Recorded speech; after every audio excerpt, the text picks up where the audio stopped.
المصطفى أما بعد أعوذ بالله من الشيطان الرجيم بسم الله الرحمن الرحيم يا أيها الذين آمنوا كتب عليكم الصيام كما كتب على الذين من قبلكم لعلكم تتقون سبحان ربك رب العزة عما يصفون وسلام على المرسلين والحمد لله رب العالمين اللهم صل على سيدنا محمد وعلى آل سيدنا محمد وبارك وسلم اللهم صل على سيدنا محمد وعلى آل سيدنا محمد وبارك وسلم اللهم صل على سيدنا محمد وعلى آل سيدنا محمد وبارك وسلم یا ایھا الذین آمنوا اے ایمان والو. اس آیت مبارکہ میں اللہ رب العزت ایمان والوں سے براہ راست مخاطب ہو رہے ہیں.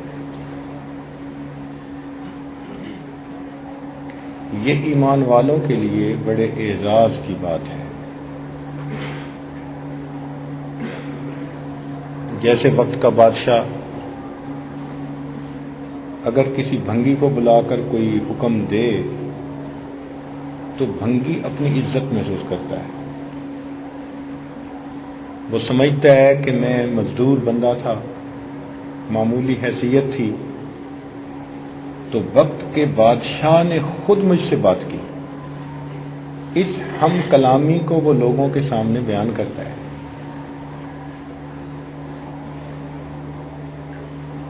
یا یوں سمجھ لیں کہ گدا گاڑی والا جا رہا تھا اور وقت کے بادشاہ نے اپنی سواری روک کر اس سے کوئی بات پوچھی تو اس واقعے کو وہ بھول نہیں سکتا. جب بھی کہیں تذکرہ ہوگا وہ گدے گاڑی والا لوگوں کو بتائے گا کہ دیکھو میری کیا حیثیت تھی, لیکن فلاں موقع پر بادشاہ نے مجھ سے گفتگو کی. جو گدے گاڑی والے کی بادشاہ سے نسبت ہے, ہماری اللہ رب العزت کی عظمت کے سامنے وہ نسبت بھی نہیں. ہم مخلوق ہیں, وہ خالق ہے. ہم عاجز ہیں, وہ عظمت والا ہے. ہم فانی ہیں, وہ باقی رہنے والا. اللہ رب العزت ہمارے مالک و خالق ہے, تو ان کا فرمان یا خطاب کر دینا یہ ہمارے لیے بہت باعث خوشی بات ہے. تو یہ بہت پیارا خطاب ہے ایمان والوں کو. یا ایھا الذین آمنوا, اے ایمان والو. اس کو یوں سمجھیں کہ جو قریبی ہوتا ہے نا, اس کو نام لے کر پکارنے کی بجائے انسان رشتہ داری کا نام لے کر پکارتا ہے. مثلا اے بیٹے, اب اس کا نام لے کر پکارنے میں وہ مزہ نہیں جو بیٹا کہنے میں ہے, اور اس کو نام سننے میں وہ مزہ نہیں جو بیٹے کا لفظ سننے میں. جب باپ کی زبان سے وہ بیٹے کا لفظ سنتا ہے نا تو اس کو بھی سکون ملتا ہے. تو اللہ رب العزت نے بھی اس آیت مبارکہ میں یا ایھا الذین آمنوا اپنے بندوں کو ان کے ایمان کے رشتے کا تذکرہ کر کے بلایا. اے ایمان والو, کیا مطلب؟ اے ماننے والو, اے وہ بندو جو روز ازل سے حسن حقیقی کے ساتھ پیمان وفا کا عہد کر چکے. میری توحید کی امانت اپنے سینوں میں بھر چکے ہو، تم نے میرے محبوب صلی اللہ علیہ وسلم کی رسالت کو مان کر ان کی غلامی کا عہد کر چکے ہو، تو اس میں اپنائیت ہے۔ فرمایا یا ایھا الذین آمنوا۔ اس کی مثال یوں سمجھیے کہ جب سے میرے شیخ فوت ہوئے، مجھے پوری دنیا میں کوئی ایسا بندہ نہیں ملتا تھا جو مجھے بیٹا کہہ کر پکارے، میں ترستا تھا۔ ایک مرتبہ ایک ملک میں جانا ہوا، علماء کا گھرانہ تھا، نیک گھرانہ تھا،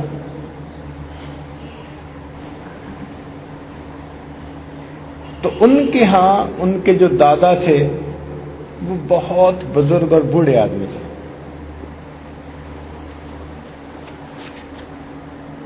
ان کی اہلیہ جب بھی مجھ سے فون پہ بات کرتی ہمیشہ مجھے بیٹا کہتی۔ اس لفظ میں کوئی ایسی کشش تھی کہ میرا دل چاہتا تھا کہ جب بھی میں اس ملک میں جاؤں ان سے ضرور فون پہ بات کروں، اس لیے کہ جب بھی فون پہ وہ بات کرتی مجھ سے پوچھتی بیٹا تم کیسے ہو۔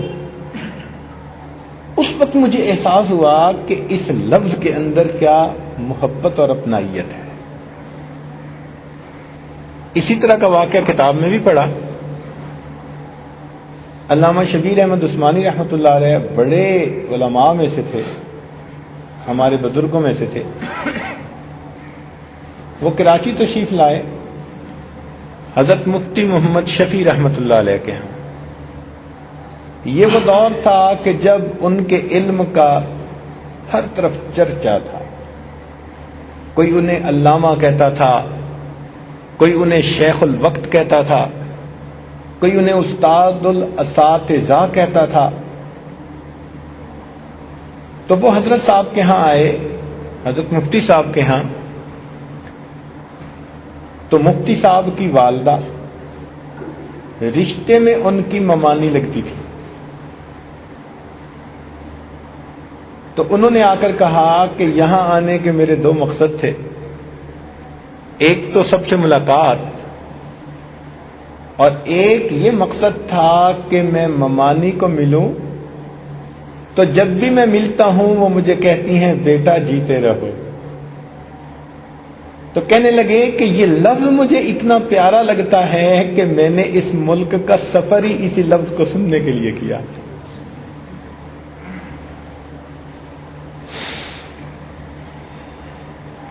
ہمارے حضرت رحمۃ اللہ علیہ خود اپنا واقعہ سنانے لگے کہ ایک بڑے شیخ تھے، ملاقات کے لیے گئے تو وہ لیٹے ہوئے تھے۔ میں نے چاہا کہ میں ان کے پاؤں دباؤں، جیسے ہی میں نے پاؤں کو ہاتھ لگایا وہ اٹھ کر بیٹھ گئے اور کہنے لگے نہیں نہیں آپ مت دبائیں۔ تو حضرت فرمانے لگے کہ میری آنکھوں سے آنسو نکل آئے اور میں نے کہا کہ افسوس اس وقت دنیا میں کوئی ایسا نہیں جو اپنے پاؤں کو مجھے ہاتھ لگانے۔ جب بڑے سر سے چلے جاتے ہیں نا، اس کا احساس اس وقت ہوتا ہے۔ تو بہرحال ارشاد فرمایا یا ایھا الذین آمنوا، اے ایمان والو۔ تو اس خطاب میں اللہ رب العزت کی طرف سے بہت پیار ہے، اس ایمان کے رشتے کا اظہار ہے، اس اپنائیت کے اظہار کے بعد فرمایا کتب علیکم الصیام، تمہارے اوپر روزوں کو فرض کر دیا گیا۔ مقصد کہنے کا یہ تھا کہ اے ہماری محبت کا دعویٰ کرنے والو، تم ایک مہینے کے لیے ہر طرف سے اپنی نظریں ہٹا لو، تم ایک مہینہ کے لیے نفسانی لذتوں کو ہماری خاطر قربان کر دو. اور دنیا کا دستور بھی یہی ہے کہ کچھ لینے کے لیے کچھ دینا پڑتا ہے. یہ اصول ہے. آپ بیج ڈالیں گے تو آپ کو درخت ملے گا. قیمت ادا کریں گے تو کوئی چیز ملے گی. عمل ہوگا تو رد عمل بھی ہوگا. تو دنیا کا دستور ہے کہ کچھ پانے کے لیے کچھ دینا پڑتا ہے.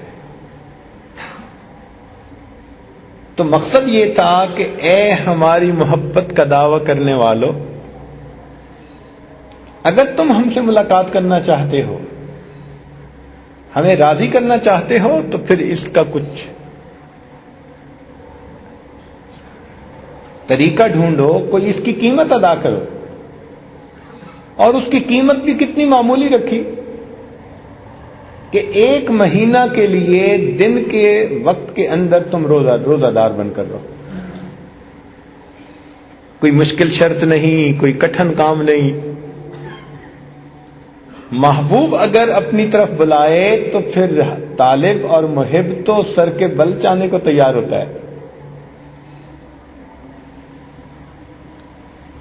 وہ کسی نے کہا تھا کہ میرے گھر کے راستے میں کوئی کہکشاں نہیں ہے، انہی پتھروں پہ چل کے اگر آ سکو تو آؤ. تو محبوب کے ہاں پتھروں پہ بھی سر کے بل چل کے جانا پڑے تو یہ بھی اعزاز ہوتا ہے.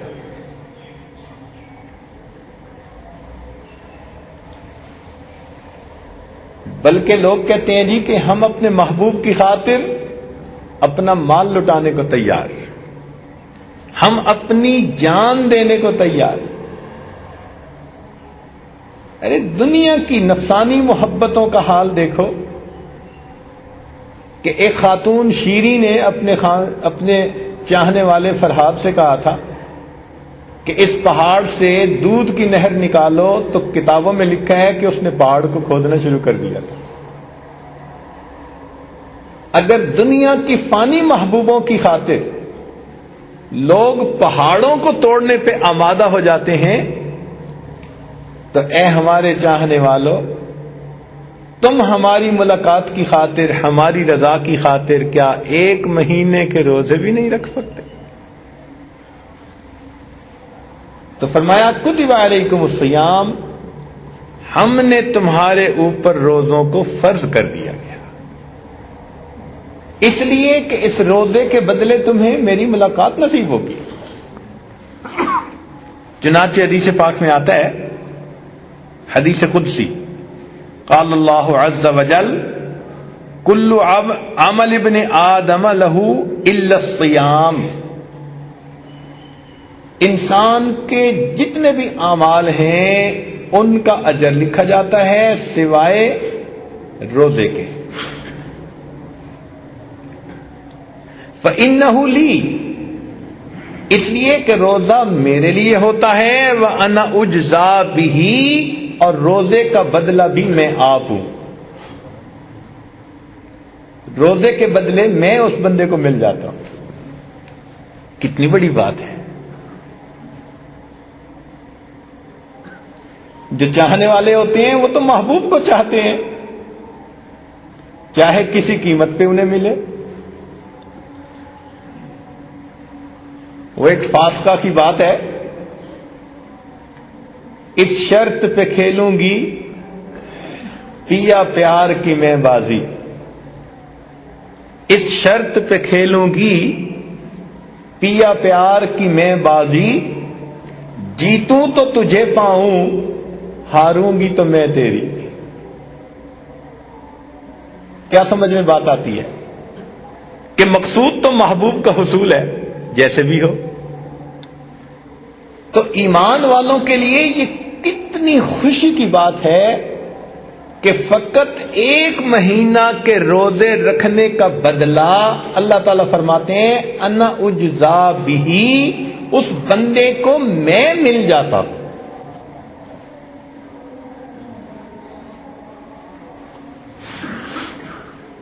اب اتنی بات کرنے کے بعد کہ تم پر روزے فرض کر دیے گئے، ممکن تھا کہ لوگوں کے دل میں بات آتی جی کہ اللہ تعالیٰ ہم سے خفا ہو گئے، لہذا انہوں نے ہم پر پابندیاں لگا دی، تم کھا نہیں سکتے، پی نہیں سکتے، بیوی سے نہیں مل سکتے۔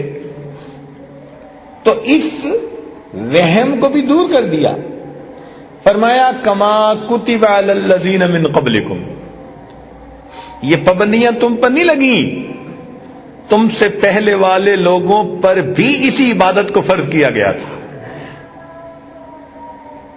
یہ اسی کی کنٹینیویشن ہے، کوئی نئی پابندی نہیں ہے۔ تم سے پہلے والے جو ہمارے عاشق دنیا میں گزرے، چاہنے والے گزرے، یہ عمل وہ بھی کرتے چلے گئے، تم بھی وہی عمل کرو۔ چنانچہ روزہ ایک ایسی عبادت ہے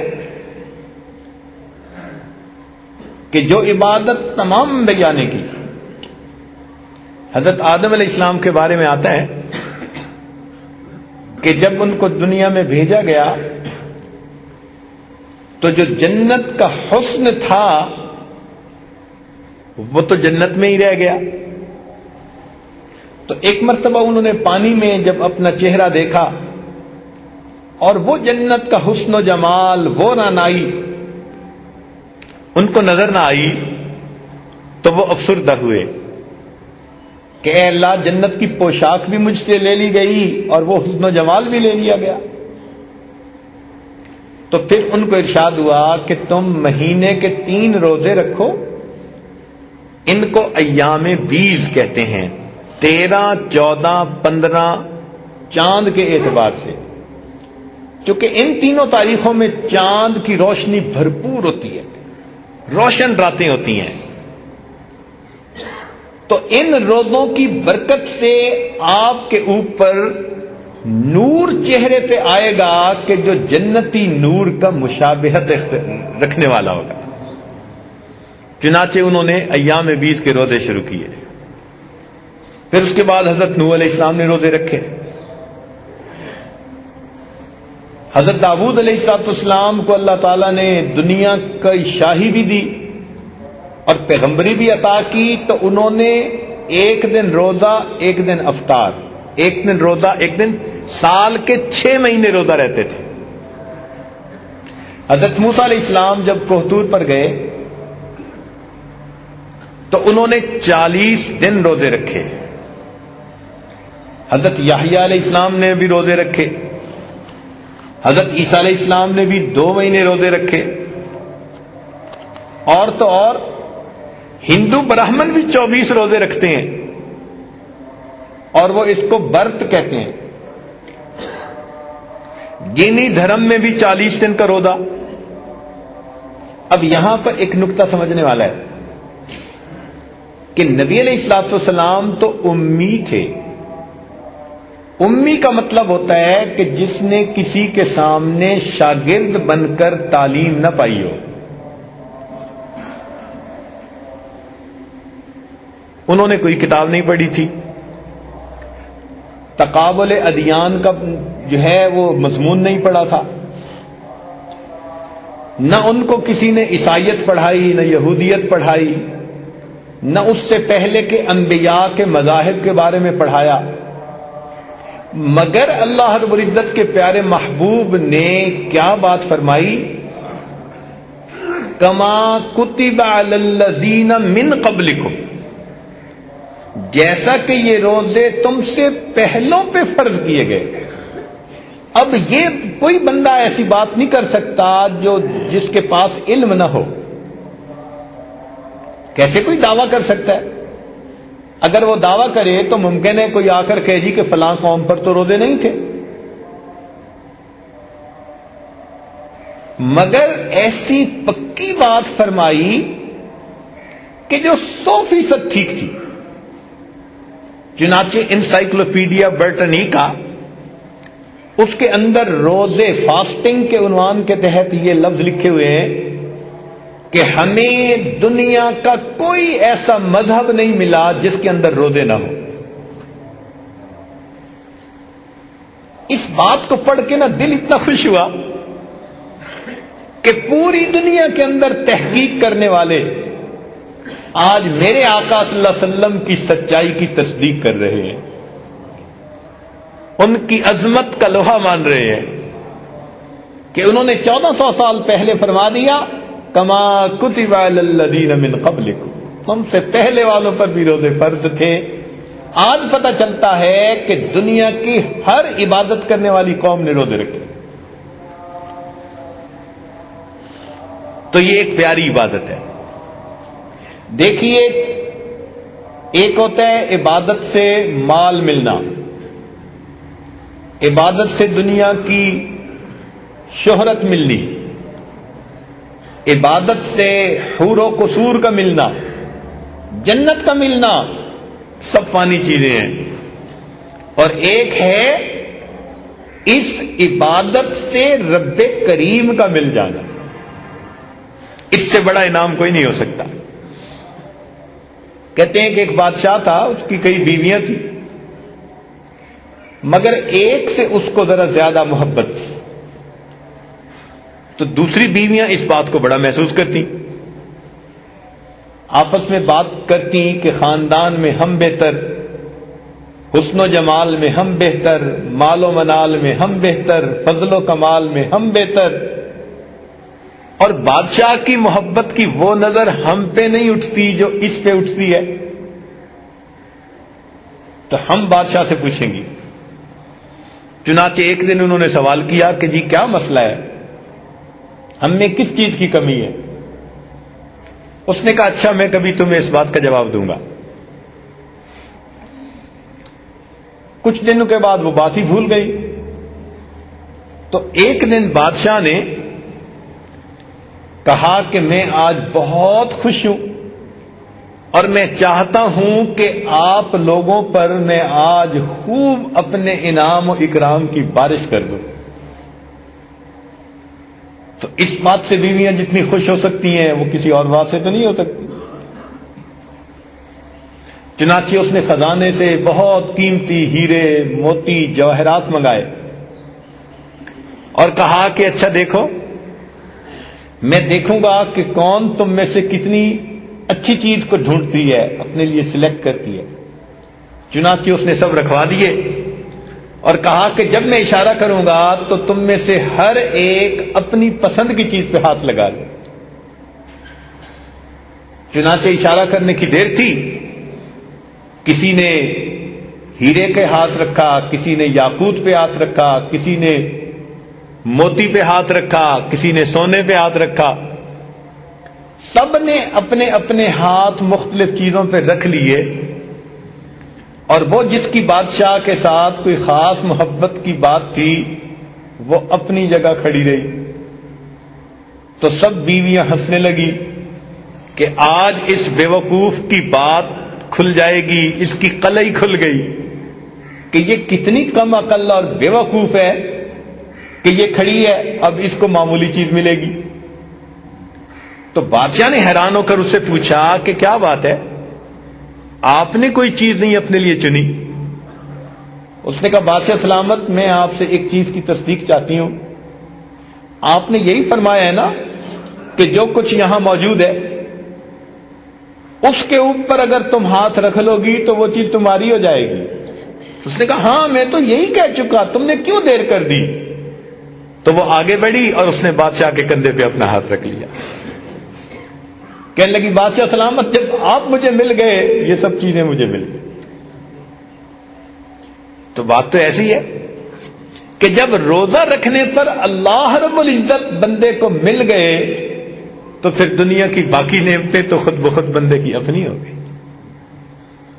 اس لیے ارشاد فرمایا یا ایھا الذین آمنو، اے ایمان والو، کتب علیکم الصیام، تمہارے اوپر روزوں کو فرض کر دیا گیا، کما کتب علی الذین من قبلکم، جیسا کہ یہ روزے تم سے پہلے والوں پر فرض کیے گئے، لعلکم تتقون، تاکہ تم متقی بن جاؤ۔ اب ذہن میں یہ سوال پیدا ہوتا ہے کہ ٹھیک ہے، ہمیں بھی حکم دیا، ہم سے پہلے والوں کا بھی حکم دیا، تو اس حکم کے اندر کوئی حکمت ہونی چاہیے، کوئی مقصد ہونا چاہیے، تو ساتھ مقصد بھی بتا دیا کہ اس سے ہمیں فائدہ نہیں کہ کوئی بجٹ میں کمی ہے اور اب تم اپنے خرچے کم کر لو، ایسی بات نہیں، ہمارے خزانوں میں کمی کا مسئلہ نہیں ہے، اس کا فائدہ بھی بندو تمہیں ہے، کون سا؟ لعلکم تتقون، تاکہ تم متقی بن جاؤ، تم پرہیزگار بن جاؤ، تمہاری تربیت ہو جائے کہ تم نے اپنے نفس پہ قابو کیسے پانا ہے۔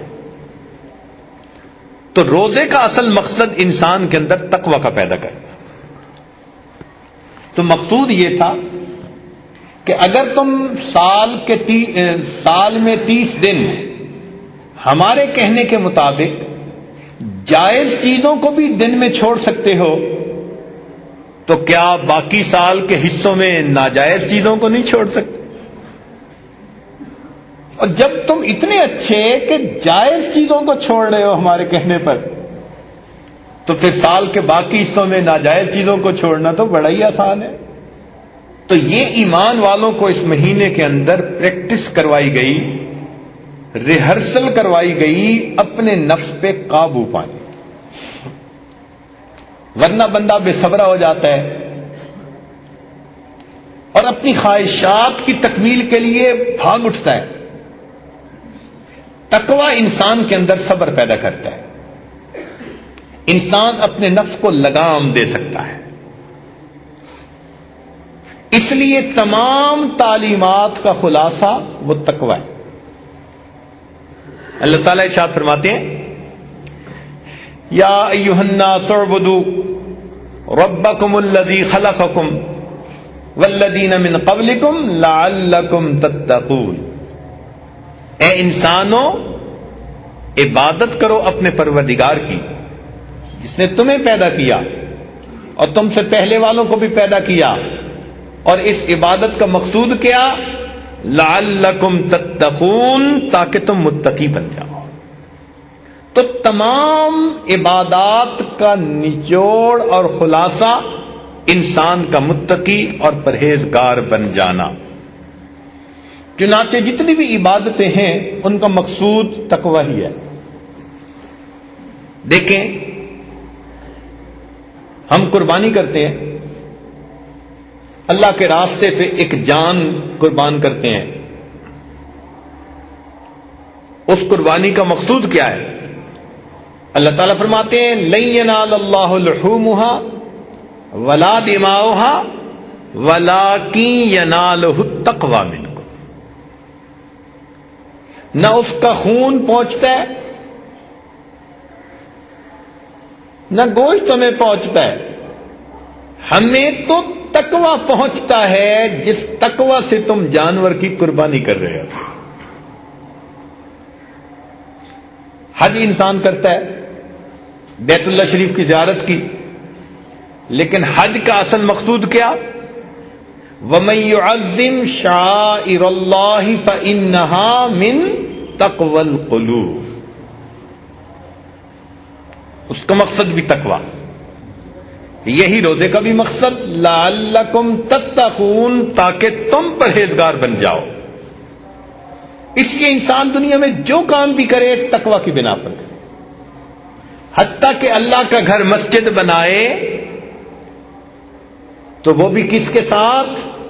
تقوی کے ساتھ۔ اللہ تعالیٰ فرماتے ہیں، لمسجد اسس علی التقوی، ہر کام کا مقصود تقوی ہے۔ اس لیے اللہ تعالیٰ نے انسانوں کو نصیحت فرمائی۔ کبھی کبھی انسان نصیحت کرتے ہیں نا دوسرے کو وصیت کے رنگ میں، تو اگر نصیحت وصیت کے رنگ میں کی جائے تو وہ بڑی اہم ہوتی ہے۔ چنانچہ اللہ تعالیٰ قرآن مجید میں ارشاد فرماتے ہیں، سنیں اور دل کے کانوں سے سنیں، فرمایا وَلَقَدْ وَصَّيْنَا الَّذِينَ أُوتُوا الْكِتَابَ مِن قَبْلِكُمْ، تحقیق ہم نے تم سے پہلے والے اہل کتاب کو بھی وصیت کی، وَإِيَّاكُمْ، اور تمہیں بھی وصیت کرتے ہیں، أَنِ اتَّقُوا اللَّهَ، کہ تم اللہ سے ڈر جانا۔ تو قرآن مجید میں اللہ تعالیٰ اس کو فرماتے ہیں کہ ہم تمہیں وصیت کر رہے ہیں کہ تم متقی بنو. تو روزے کا اصل مقصود انسان کے اندر تقوی پیدا ہونا. اور تقوی کیا ہے کہ انسان تقوی کی بنا پر ناجائز مشتبہ ہر کام سے اپنے آپ کو بچاتا ہے. اس کو اپنے نفس پہ قابو نصیب ہو جاتا ہے، کنٹرول مل جاتا ہے. چنانچہ متقی لوگ جتنے بھی تھے وہ سب ہر طرح کے گناہوں سے بچنے والے. اب دیکھیے، انسان گناہ کرتا ہے حسد کی وجہ سے، حرص کی وجہ سے، شہوت کی وجہ سے، غصے کی وجہ سے. یہی چیزیں گناہ کا سبب بنتی ہیں نا. ذرا قرآن مجید پہ نظر ڈالیے کہ اہل تقوی نے ایسی ایسی صورت حال میں بھی اپنے آپ کو گناہوں سے بچایا. اب ذرا دیکھیے، آدم علیہ السلام کے دو بیٹے حابیل اور قابیل. حابیل کی بیوی خوبصورت ہے، قابیل چاہتا تھا کہ یہ میرے نکاح میں آتی. جب نہ آئی تو اس کو بھائی سے حسد ہوا، اور حسد کی بنا پر اس نے اپنے بھائی کو کہا کہ میں تمہیں قتل کر دوں گا.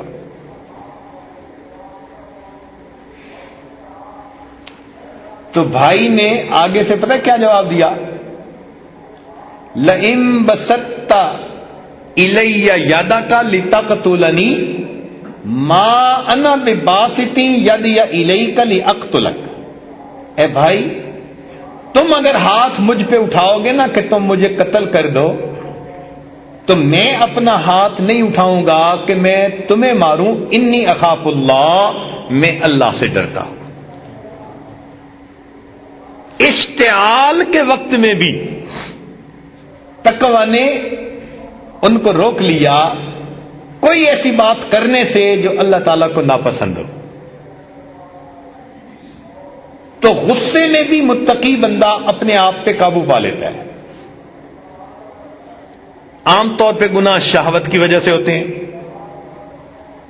اب دیکھیے، وقت کی ملکہ ہے، فرسٹ لیڈی ہے، حسن و جمال کا پیکر ہے،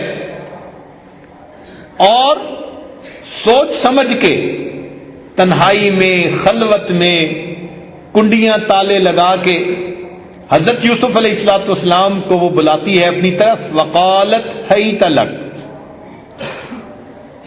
اب جب حسن اشارے کرے تو پھر جوانی تو بے قابو ہوتی ہے، مگر کیا ہوا؟ اس نے کہا حیت لک. آگے سے جواب ملتا ہے قال معاذ اللہ، میں اللہ کی پناہ مانگتا ہوں. تو تقوی ایسی چیز ہے کہ پھر اشتعال ہو، شہوت ہو، کوئی بھی صورت حال ہو، انسان قابو سے باہر نہیں ہوتا. عام طور پر ہم نے دیکھا کہ لوگ مال و منال کو دیکھ کے حرص میں پڑ جاتے ہیں، بے قابو ہو جاتے ہیں، ہاتھ مارتے ہیں، موقع جانے نہیں دیتے. قارون کی دولت ہے، لوگ اس کے خزانوں کو دیکھتے ہیں تو کہتے ہیں یا لیت لنا اوتی مثل ما اوتی قارون، یا لیت لنا مثل ما اوتی قارون. ہمارے پاس بھی اتنا ہوتا جتنا قارون کو ملا تھا. تو ایسی صورت میں وقال الذین اوتوا العلم ویلکم، کہا ان لوگوں نے جن کے پاس علم تھا اور تمہارا ناس ہو. ثواب اللہ خیر، اللہ کے پاس جو اجر ہے وہ اس مال و دولت سے زیادہ بہتر ہے. تو معلوم ہوا کہ تقوی جب دل میں ہوتا ہے تو انسان نہ حرص کرتا ہے، نہ اشتعال میں آ کر گناہ کرتا ہے، نہ اپنی شہوت کی بنا پر گناہ کرتا ہے. استقامت اس کے اندر ایسی آ جاتی ہے کہ غم کے پہاڑ اس پر توڑ دیے جائیں تو وہ اس کے پائے استقامت کے اندر کوئی تزلزل نہیں آتا. چنانچہ حضرت موسیٰ علیہ السلام پر جادوگر ایمان لے آئے، دل اللہ کی محبت سے روشناس ہو گیا، تقوی دل میں آ گیا۔ فرعون کو برا لگا، اس نے کہا میری اجازت کے بغیر تم نے یہ کام کیسے کر لیا؟ اب میں تمہارے ہاتھ اور پاؤں کو جو مخالف سمت کے ہیں ان کو کاٹوں گا۔ یہ اس زمانے میں بڑی سزا ہوتی تھی، ہاتھ کاٹ دینا چھوٹی سزا کہ ایک ہاتھ سے وہ زندگی گزار لے گا، ہاتھ اور ٹانگ ایک سائیڈ کی کاٹ دینا یہ بھی چھوٹی سزا کہ دوسرے سائیڈ کے ہاتھ پاؤں سے وہ اپنی ضرورتیں پوری کر لے گا۔ وہ سمجھتے تھے اگر بازو ایک سائیڈ کا کاٹیں اور ٹانگ دوسری سائیڈ کی کاٹیں تو نہ یہ بیلنس رکھ سکتا ہے نہ کوئی کام کر سکتا ہے، یہ سب سے کڑی سزا تھی۔ تو فرعون نے کہا کہ میں تمہیں یہ سزا دوں گا، مگر دل میں تقوی آ چکا تھا۔ انہوں نے کہا نہیں، اب ہم نے ایمان حقیقی کی لذت کو پا لیا، فَقْضِ مَا أَنْتَ قَاضٍ، جو تو کرنا چاہتا ہے تو کر گزر، ہم اپنی جگہ سے پیچھے نہیں ہٹ سکتے۔ عورت ذات کمزور ہوتی ہے، ذرا سی بات پہ خوف زدہ ہو جاتی ہے۔ قرآن مجید نے آسیہ بنت مزاحم جو فرعون کی بیوی تھی اس کا بھی تذکرہ کیا کہ جب وہ ایمان لے آئی تو اس کو بادشاہ نے اس وقت کہا کہ میں تمہیں چھوڑ دوں گا۔ اب بیوی کے لیے اس سے بڑا غم کوئی نہیں ہوتا کہ خامد اس کو دھمکائے کہ میں تمہیں چھوڑ دوں گا، یا خامد یہ کہے کہ میں تمہیں گھر سے نکال دوں گا۔ عورت کے لیے بے گھر ہو جانا اس سے بڑی سزا کوئی نہیں، بے سایہ ہو جانا اس سے بڑی سزا کوئی نہیں۔ اور وہ کوئی عام عورت نہیں تھی، وقت کے بادشاہ کی بیوی تھی۔ فرعون نے اپنی پوری رعایا میں سے اس کے حسن و جمال کی وجہ سے اس کو چنا تھا۔ وہ پیکر حسن و جمال عورت، اس کو بادشاہ کہتا ہے میں تجھے محل سے نکال دوں گا، آج کے بعد تیرا سٹیٹس ختم، تو ذلیل ہو جائے گی۔ لیکن اس کا دل اس عورت کا ایمان کی لذت سے آشنا ہو چکا تھا، چنانچہ اس وقت جب بادشاہ نے اس کو محل سے نکال دیا، اللہ تعالیٰ سے دعا کرتی ہے رب ابن لی عندک بیتا فی الجنہ، اے اللہ اس فرعون نے تو مجھے اپنے محل سے دھتکار دیا، میں عورت زاد ہوں، اے اللہ اس گھر کے بدلے میں مجھے جنت میں اپنے قرب کا گھر عطا فرما دی۔ تو معلوم ہوا کہ تقوی جب اندر آتا ہے تو انسان کے اندر اعمال پر بھی استقامت آتی ہے، اور وہ پھر مختلف طرح کے گناہوں سے بھی آسانی سے بچ جاتا ہے۔ اس لیے روزے کا اصل مقصود کیا ہے؟ فقط بھوکا پیاسا رہنا نہیں ہے۔ ذرا توجہ سے سنیے، روزے کے 3 درجے ہیں۔ ایک ہے عوام الناس کا روزہ، یہ عوام الناس کا روزہ کیا کہ انہوں نے دن کے اوقات میں کھانا نہیں، پینا نہیں، میاں بیوی والا معاملہ نہیں، 3 چیزوں سے بچنا ہے۔ جو بچ گیا یہ عوام الناس کا روزہ ہو گیا۔ لیکن ایک ہوتا ہے خواص کا روزہ، اللہ کے نیک بندوں کا روزہ، صالحین کا روزہ۔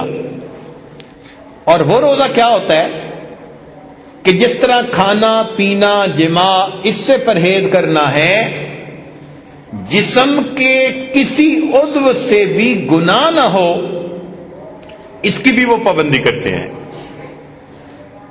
چنانچہ روزہ دار آدمی آنکھ بھی روزے دار، زبان بھی روزے دار، کان بھی روزے دار، نہ آنکھ ناجائز چیز کو دیکھے، نہ زبان سے کسی کی غیبت نکلے، جھوٹ نکلے، بہتان نکلے، نہ کان سے کوئی غلط بات سنے، تو روزہ دار بندہ سر کے بالوں سے لے کے پاؤں کے ناخنوں تک روزہ دار، جو اس طرح روزہ دار بن کر رہے کہ پورا جسم اس کا شریعت کے مطابق ہے، یہ خواص کا روزہ، خاص لوگوں کا روزہ ہوتا ہے۔ اور حدیث پاک میں بھی اسی کو روزہ کہا گیا۔ سنیے نبی علیہ الصلوۃ والسلام کا ارشاد فرمان عظیم الشان، ارشاد فرمایا لیس الصیام من الاکل والشرب، کہ روزہ کھانے اور پینے سے بچنے کا ہی نام نہیں، انما الصیام من اللغو والرفث، روزہ تو ہوتا ہے لغو سے اور فحش کاموں سے بچنے کی وجہ۔ اب روزہ بھی رکھا اور انڈیا کے گانے بھی سنے، روزہ بھی رکھا اور بازار میں جاتے غیر محرم کا نظارہ بھی کیا، روزہ بھی رکھا اور لوگوں پہ بہتان لگائے، جھوٹ بولے، دھوکے دیے، تو ایسا روزہ پھر اللہ کے ہاں اتنا اجر نہیں پاتا۔ یہ ظاہر داری کر رہا ہے، حقیقت روزہ نہیں ہے اس کے پاس۔ اس لیے حدیث پاک میں نبی علیہ السلام نے فرمایا اگر کوئی روزہ دار ہو اور دوسرا بندہ اس سے جھگڑا کرنا چاہے، فَلْيَقُلْ إِنِّي صَائِمٌ، اس کو کہہ دینا چاہیے بھائی میں روزہ دار ہوں، میں نہ تیرے ساتھ جھگڑ سکتا ہوں نہ کوئی اونچی بات کر سکتا ہوں، تمہیں کہہ دینا چاہیے انی صائم، میں روزہ دار۔ تو معلوم ہوا کہ روزے کا اصل مقصود کیا؟ اپنے جسم کو گناہوں سے بچانا۔ ایک حدیث پاک میں آتا ہے من لم یدع قول الزور والعمل به فليس له حاجة في ان يدع طعامه وشرابه، جو بندہ جھوٹ اور اپنے عمل کے کھوٹ کو نہیں چھوڑتا، اللہ کو کوئی پرواہ نہیں اس کے بھوکا اور پیاسا رہنے کی۔ چنانچہ ایک حدیث پاک میں فرمایا گیا رب صائم حظہ من صیامہ الجوع والعطش، کتنے روزہ دار ایسے ہوتے ہیں جن کو روزہ میں بھوکا اور پیاسا رہنے کے سوا اور کچھ نصیب نہیں ہوتا۔ تو ویسے تو روزہ دار ہیں اور کم تول رہے ہیں، ملاوٹ کر رہے ہیں، رشوت لے رہے ہیں، بہتان لگا رہے ہیں، غیبت کر رہے ہیں، ایسے بندے کے بھوکا پیاسا رہنے کی اللہ کو کیا حاجت؟ تو معلوم ہوا کہ روزے کا اصل مقصود بھی یہی کہ ہم سر کے بالوں سے لے کر پاؤں کے ناخنوں تک اللہ رب العزت کی حکموں کے فرما بردار بن کر رہے۔ اس لیے روزہ ایک ایسا عمل ہے جو قیامت کے دن شفاعت کرے گا۔ یاد رکھنا، قیامت کے دن نبی علیہ السلام شفاعت فرمائیں گے، قیامت کے دن قرآن شفاعت کرے گا، اور قیامت کے دن انسان کا صیام اس کی شفاعت کرے گا۔ الصیام والقرآن یشفعان للعبد یوم القیامہ۔ تو اس روزے کو ہم جتنا کامل روزہ بنا کر رہیں گے، یہ قیامت کے دن اللہ کے حضور ہماری شفاعت کرے گا۔ حدیث پاک میں آتا ہے ایک گیٹ ہے جنت میں جس کا نام ہے باب الریان، آواز دی جائے گی لوگوں جو تم میں سے اچھا روزہ رکھنے والے تھے وہ سارے اس گیٹ سے جلدی چلے جائیں۔ اس کا ہمیں اندازہ اس وقت ہوتا ہے کہ جب آپ کبھی یورپ کا سفر کریں نا، تو وہاں جب جاتے ہیں نا پاسپورٹ کنٹرول پہ، تو چونکہ یورپ کے سب ممالک اب ایک ملک بن گئے، شینجن سٹیٹس بن گئی، تو اپنے ملکوں کے لوگوں پہ آنے جانے کی کوئی پابندی نہیں۔ ایک ہی فلائٹ سے اترتے ہیں ہم، تو ایک خاص دروازہ ہوتا ہے، اس کے اوپر لکھا ہوتا ہے کہ جو ان ملکوں کے لوگ ہیں وہ بغیر پاسپورٹ چیک کروائے سیدھے چلے جائیں، اور ہم جو دوسرے ملکوں کے ہوتے ہیں ہمیں پاسپورٹ کنٹرول پہ جانا پڑتا ہے۔ جب کبھی میں ایسی صورتحال میں جاتا ہوں تو مجھے یہ حدیث یاد آتی ہے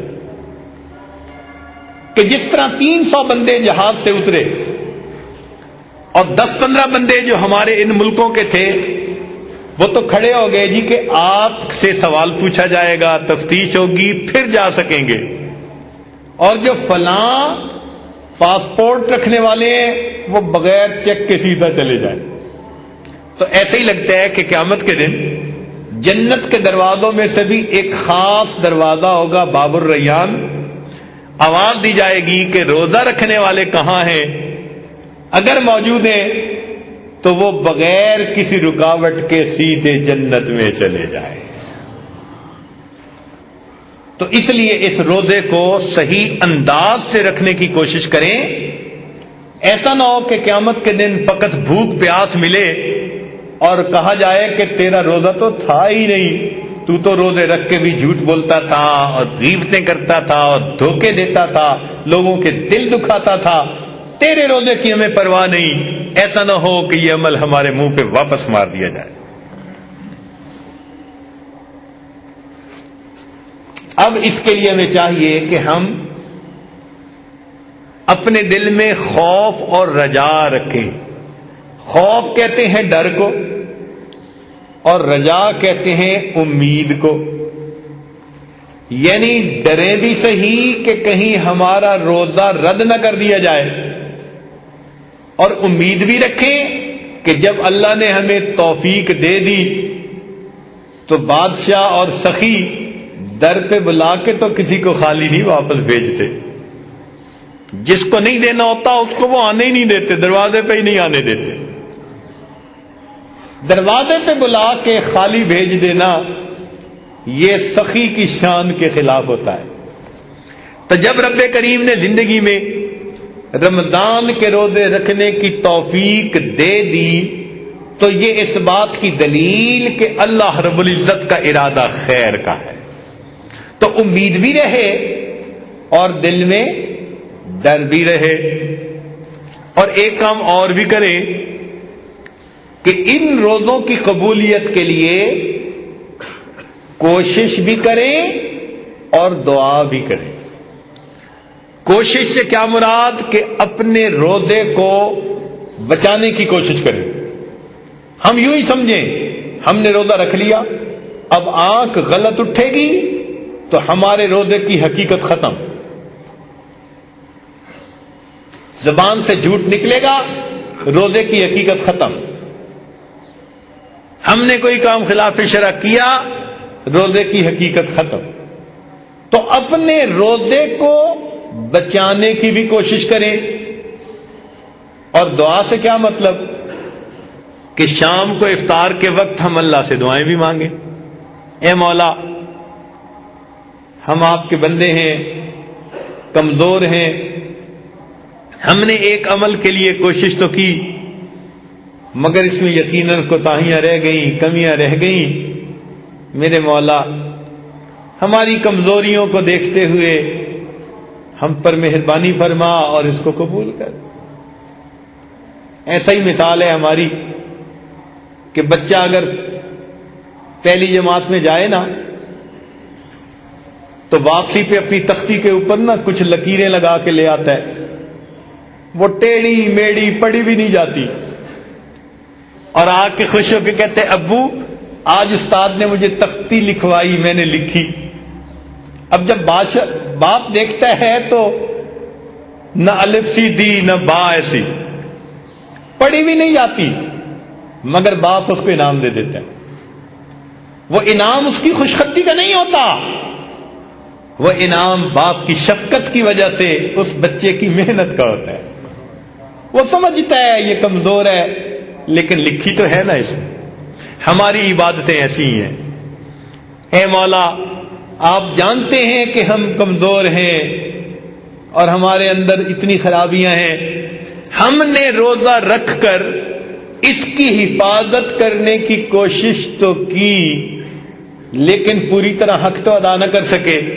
اب اللہ اس میں جو بھی کوتاہیاں ہیں اس کو معاف کر کے ہم محتاج ہیں، دامن پھیلائے بیٹھے ہیں، اللہ ہمارے دامن کو بھر دیجئے، ہمیں اپنے در سے خالی نہ لوٹائیے، اس لیے کہ دنیا میں ہمارے لیے ایک ہی در ہے۔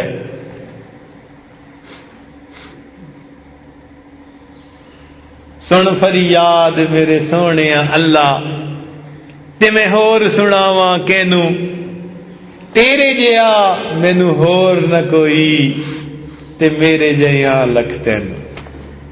اللہ تو ہمیں رد کر دے گا، تجھے کوئی فرق نہیں پڑتا، فرق تو ہمیں پڑتا ہے، ہماری زندگی کا مسئلہ ہے، ہمارا آخرت کا مسئلہ ہے۔ مہربانی فرما اور ہمیں قبول فرما لے۔ تو جب ہم افطاری کے وقت دعا بھی کریں، عاجزی بھی کریں، تو یقیناً اللہ رب العزت ہماری اس عاجزی کو قبول فرما کر ہماری ان دعاؤں کو قبول کر لیں گے۔ ایک بات یاد رکھ لینا کہ نبی علیہ الصلوۃ والسلام نے ایک موقع پر فرمایا تھا آمین۔ صحابہ نے پوچھا کہ اللہ کے نبی آپ نے کس بات پر کہا؟ تو فرمایا کہ جبرائیل امین نے 3 بددعائیں دی، ایک ان میں سے یہ تھی برباد ہو جائے وہ شخص جس نے رمضان کا مہینہ پایا اور اپنی مغفرت نہ کروائی، اور میں نے اس پر کہہ دیا آمین۔ اب سوچ لیں کہ رمضان کے بعد ہمارے لیے عید ہوگی یا وعید ہوگی؟ جن کی مغفرت ہوئی ان کی تو عید بن جائے گی، اور جن کی مغفرت نہ ہوئی ان کے لیے وعید بن جائے گی۔ اور چاہنے والوں کو تو اس موقع پہ اللہ سے اللہ کو مانگنا چاہیے۔ وہ ایک بزرگ سے کسی نے پوچھا تھا کہ حضرت عید کب ہوگی؟ حضرت عید کب ہوگی؟ تو انہوں نے آگے سے عجیب بات کہی، فرمانے لگے جب دید ہوگی تب عید ہوگی۔ جب دید ہوگی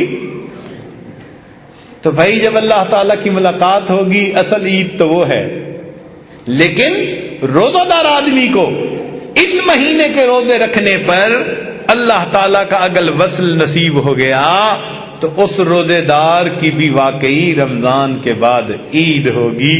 اللہ رب العزت ہمارے ان روزوں کو قبول فرمائے اور ہمیں تقوی کے ساتھ زندگی گزارنے کی توفیق عطا فرمائے۔ وآخر دعوانا ان الحمد للہ رب العالمین۔ سنتیں پڑھ لیجیے۔